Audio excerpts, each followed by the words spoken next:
because I think the purpose, which this ties into some of the like more conventional stuff around the idea of a quarter life crisis too. Because I think, we've talked about like the conveyor belt before and how like Alan Watts has the dance of life talk that he gives where he says, like, as a kindergartner, you're plopped on this conveyor belt and you're told work hard so that you can go to first grade, where you need to work hard so you can get into second grade, or you need to work hard so that in elementary school you do well so that you can get into middle school, where you need to work hard so that you can get into a good high school, where you need to work hard so you can get into a good college, so you get a good job, so you can provide for your family, so that you can work your way up in the company, so that you can and then one day you're happy, right? Yeah. And so it's very much this like lie of purpose that we've been sold, is that there's one that says, like, make money, provide, settle down, have a family, reproduce. That's purpose.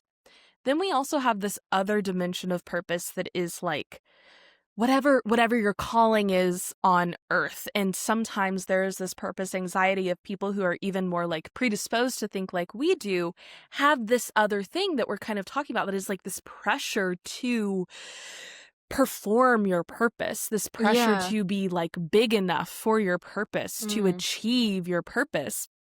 And I was really, really struggling with this, and still do. I don't think you obviously can't like snap your fingers and be done.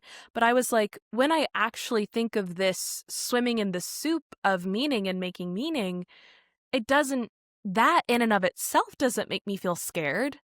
That doesn't make me feel like I'm not enough. That doesn't make me feel like I'm behind, What are the things that make me feel like I'm behind and not enough and scared and little and not being my fullest self, like you were saying, of moving from a place of already being whole. And so I concocted a definition of false purpose and true purpose.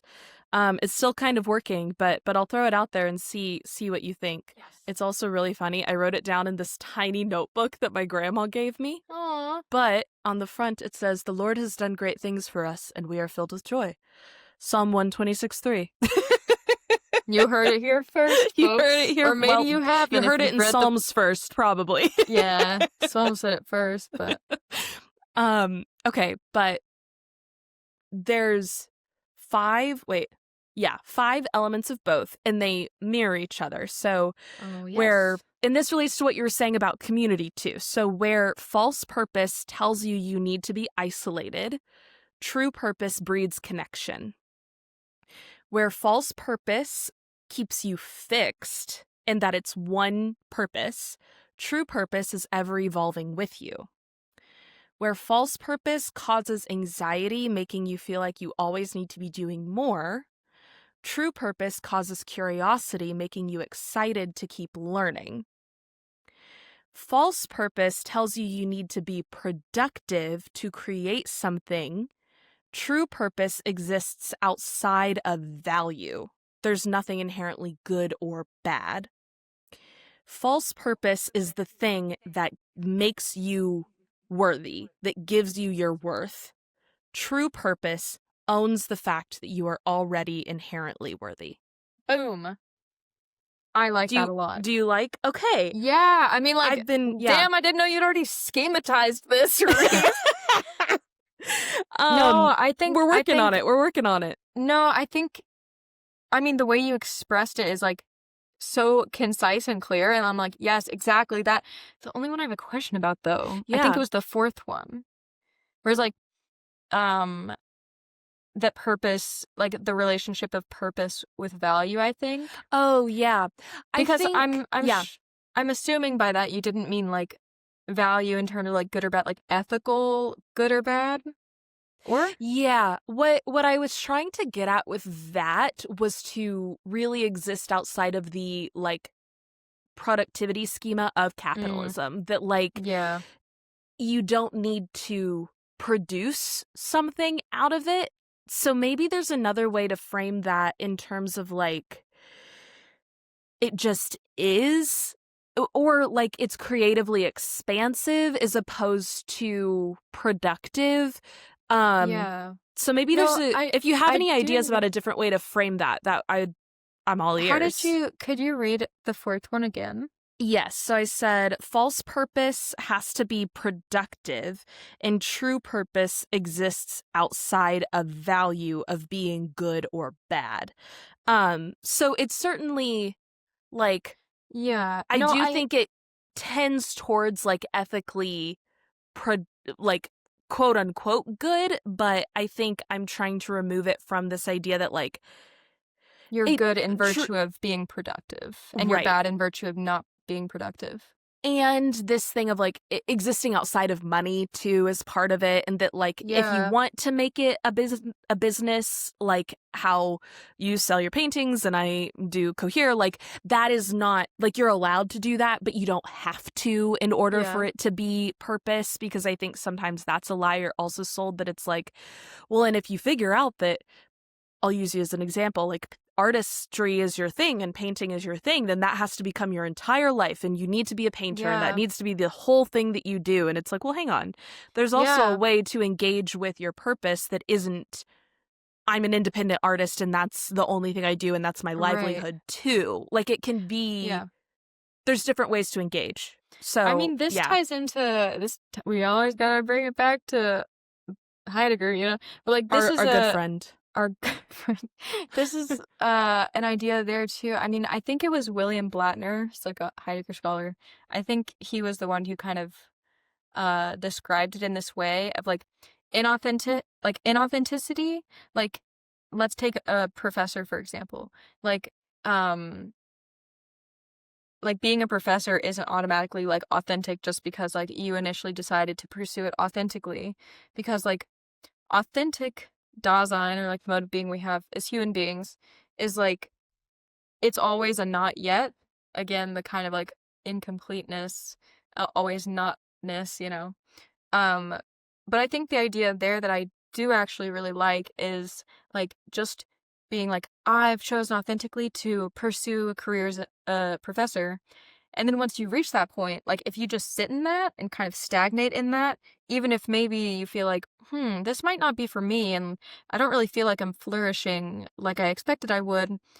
But like the fear of pursuing an alternative, or like pursuing purpose in a new way that's been presented to you, just because it's like, well, but I've attained this, you But know? this is yeah. Then it becomes inauthentic, like as a sort of like sinking back and like stagnating into something that once may have been an authentic pursuit. And Yeah. I do like that, and I can't remember which of the points you wrote about that, but kind of like purpose is like ever evolving with Yeah. me in virtue of like, you know? Yeah. Yeah. Yeah. I think, yeah, like it's fixed versus ever evolving. And I think for me with that one, it's also, I completely agree with what you said, where it's like, for me, like acting is a really good example for that, where when I first started performing, it was absolutely this like authentic expression and manifestation of this calling that I'm talking about. But eventually it became a way to perform the purpose instead of Mm-hmm. evolving alongside it. Um, Yeah. and I Mm-hmm. think that oftentimes we're told once you find your purpose, your job is now to climb the stairs, push the boulder up the hill until you check the box. And that Yeah. purpose is this like somehow achievable thing and you did Yeah. it. And it's like, I'm sorry, what? Like Yeah, you yeah. can't be like, cool, purpose done, checked. It's like then going back to some of the other stuff we've talked about before, like in the true existentialist philosophical sense, if you have checked the box of purpose, what is the point of continuing to live? There isn't one. Yeah. And there's a reason why we still feel the drive to live, and it's because Mm. purpose is not a box to be checked. Yes. That's Reese, why I that think is it such a has to mic drop. evolve, right? That is Oh, such a mic thank drop. you. But I thought it was funny because you were asking like, oh, let me know if you have a better way of expressing it. First of all, I think the way you expressed it is very, I Oh, like it. thank you. But this is how I this is how I tried to express it, Yeah. and I don't think it's better. This is from Tuesday, but I said, like back in winter when I was really unhappy, the conclusion I reached to the question of why I was unhappy despite doing, like, studying philosophy and painting and stuff, and, like, I should have been happy, was that I was animating my life like a corpse. That's the phrase I used. And I was like, yes, this is such a good way of expressing it. And, like, I felt like I was, like, catching up to the idea of my life and, like, performing the idea of my life, like, performing the pressure to perform my purpose as you described it, which I really like that. But then on Tuesday, I realized, like, it's not even, like, the problem is not that you were animating your life like a corpse. The problem was/is that you feel this phantom necessity to have the puppet do a whole little song and dance. Whoa. Life is not a stage, it's a soup, and we're already in it. I want that tattooed. Life is not a stage, it's a soup. I want that tattooed.